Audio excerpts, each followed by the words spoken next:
Bhuj Gandhidham railway station rail coach restaurant શરૂ કરાશે। પશ્ચિમ રેલવેના અમદાવાદ ડિવિઝનમાં મુસાફરોની સુવિધાઓને વધારવા માટે મહેસાણા સાબરમતી આંબલી રોડ ભુજ અને ગાંધીધામ રેલવે સ્ટેશનના સર્ક્યુલેટિંગ વિસ્તારમાં રેલ કોચ રેસ્ટોરન્ટ શરૂ કરવામાં આવશે, જેમાં ઇન્ડોર અને આઉટડોર બંને પ્રકારના ભોજનનો વિકલ્પ હશે। બિન ઉપયોગી ટ્રેન કોચને સ્ટાઇલિશ વ્હીલ માઉન્ટેડ રેસ્ટોરન્ટ તરીકે ઉપયોગ કરવામાં આવશે। અમદાવાદ ડિવિઝનના વાણિજ્ય પ્રબંધક અન્નુ ત્યાગીના જણાવ્યા અનુસાર રેલવેમાં મુસાફરોને વૈભવી એર કન્ડિશન ભોજનનો અનુભવ પૂરો પાડવાનો છે। ભારતીય રેલવેના નવીન અભિગમના ભાગરૂપે સંશોધિત કોચમાં અત્યાધુનિક ડિઝાઇન, એટેચ કિચન અને વિવિધ સ્વાદને પૂર્ણ કરવા માટે મલ્ટી ક્વિઝિન મેનુની સુવિધા હશે।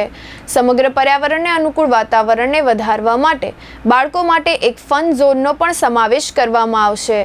રેલ કોચ રેસ્ટોરન્ટ 24 કલાક કાર્યરત રહેશે, જે મુસાફરો અને શહેરના આસપાસના વિસ્તારોના રહેવાસીઓને ભોજન પૂરું પાડશે। ટેક અવે કાઉન્ટર સુવિધા ઉમેરશે, જેનાથી મુસાફરો હરતા ફરતા ઝડપથી ઓર્ડર આપી શકશે। આ રેસ્ટોરન્ટ માટેના કોન્ટ્રાક્ટ માટે ટેન્ડર બહાર પાડવામાં આવ્યા છે।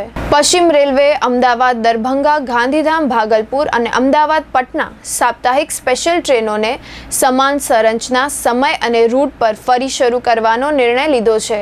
ટ્રેન નંબર 09451 ગાંધીધામ ભાગલપુર સાપ્તાહિક સ્પેશિયલ 28 ફેબ્રુઆરી 2025થી આગામી સૂચના સુધી ચાલશે। ટ્રેન નંબર 09452 ભાગલપુર ગાંધીધામ સાપ્તાહિક સ્પેશિયલ 3 માર્ચ 2025થી આગામી સૂચના સુધી ચાલશે।